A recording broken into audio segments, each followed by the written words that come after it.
Hey gorgeous! Imagine being part of a movement that empowers women to lead without limits. Welcome to Leadership Unscripted. Lead without limits on Unlimited TV 247. In this powerful series, seasoned women leaders in civic and political leadership share their stories of triumph and perseverance. From labor leaders to movement makers and business trailblazers, these women will inspire and motivate you to take your rightful place in leadership. You'll hear from women who have broken barriers, overcome obstacles, and achieved greatness. They'll share their experiences, insights, and advice on how to lead with purpose and passion. So young women, don't miss out on this opportunity to learn from the best. Tune in to Leadership Unscripted, Lead Without Limits on Unlimited TV 247 YouTube channel. Like, share, and comment on our videos. Subscribe now and join the conversation. Get ready to be inspired, motivated, and empowered to lead without limits. Watch Leadership Unscripted now on Unlimited TV 247. Good afternoon, everyone. You're coming to, you will be the last. All protocol duly observed. My question, I am Ambassador Eniola Cole. My question is this. One of our speakers on the panel had mentioned how we can get it done in a systematic fashion. And one area that is a lacuna is the area of the wards. We keep saying go to the grassroots to get into politics, but what is the structure for ensuring that there are women even at the ward level, whether it's the council or in the LGA or in the LGC? What is the structure for getting women in there? We mentor students from universities and we have a pool of young women who are interested, but how are we going to get them in there? If at the top we don't have so many women, it means that there is a systemic problem from the grassroots, and we must ensure that we treat it from that angle. Start getting women into the wards, into the LG, so that when it's time for elections, you have people to elect. If not, at the top there will be nobody. So please, let's also, as we push this bill, ensure that we get young women in from the grassroots, and ensure that we also do not jettison God, because it will be an act of God for us to get this bill. Thank you so much. Thank you. My name is Deryck Fritz, and I am the director of the Integrated Electoral Support Group of the UN Transitional Assistance Mission in Somalia, also known as UNTMIS. I'm from Trinidad and Tobago, and I've been working in the field of electoral assistance for over 30 years. I've worked in many UN peace operations and election projects, both with the UN but also with other international organizations, trying to advance democracy since the end of the Cold War. I mentioned electoral assistance, so I'll try to explain a little bit about what that means, because it's not a term that many people are familiar with. Electoral assistance is really about providing assistance, technical assistance, financial assistance to governments and electoral commissions around the world to improve their electoral processes.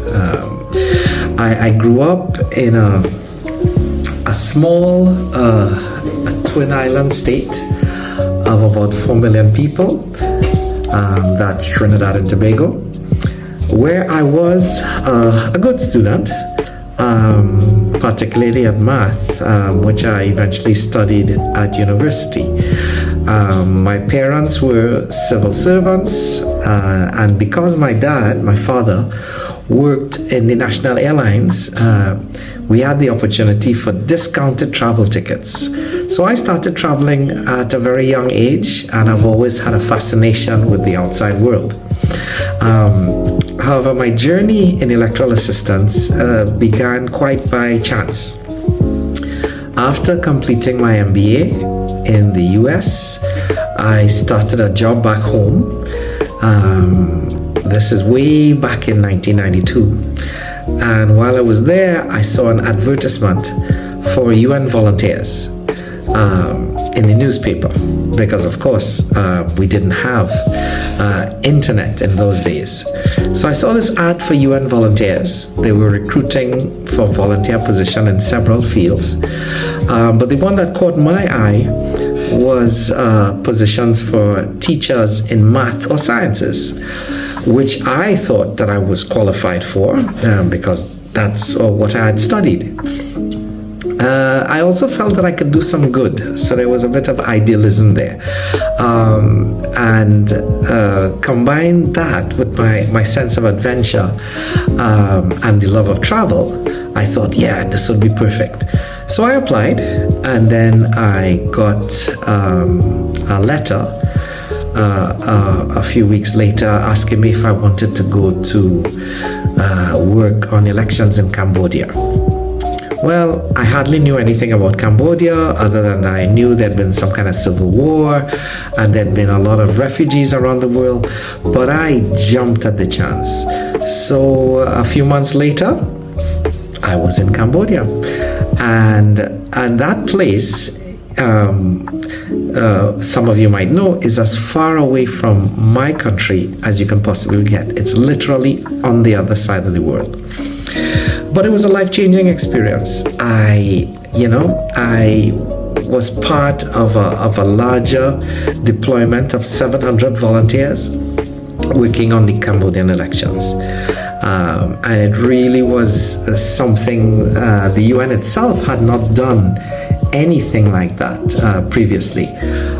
So it was fascinating. We were part of a mission called UNTAC, a transitional mission, peacekeeping mission, which had a mandate to do many things, among which was elections.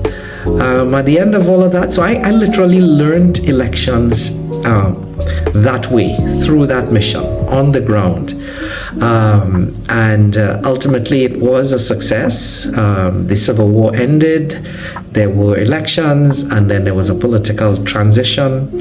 And that basically has kept Cambodia at peace for over 30 years. So when I look back at that one, I would say it was a success.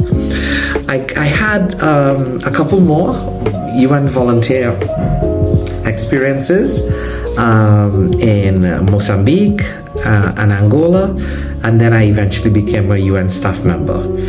And since then, I've worked in about 20 countries working on elections with varying levels of success, one can say, because not everything goes right, but the majority have. One standout experience I had was working in Kenya after the 2008 post-electoral violence, where I was part of providing support to a African Union mediation team led by Kofi Annan.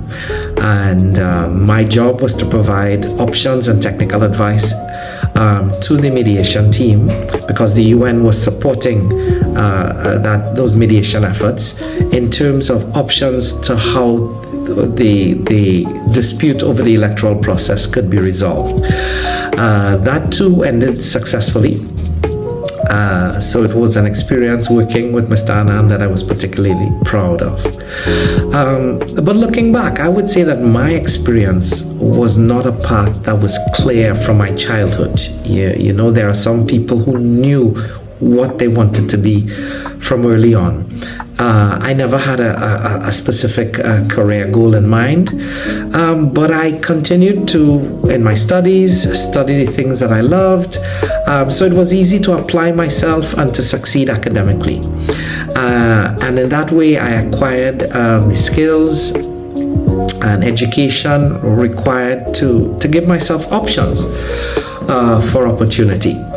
And once I got those opportunities, I made sure to make the most of it. And especially in the face of, those who might doubt whether or not you can succeed. So my advice to young people in particular, and women especially, is to work to ensure that you acquire the necessary skills, experience, and also the networks to give yourself options, because I think that's really critical, so that if one door closes and you might not be aware of the opportunity that exists when one door closes. You know, when some doors close and we think, oh, it's all over, but another door might open simply because you've gained all of these skills and experience, and also you have the networks to be aware of some of these opportunities. So I think if you do that, you know, doors will open. And I would say that when those doors open, you should grab those opportunities, walk through that door with confidence, and then demonstrate your competence. So I wish you all the best of luck.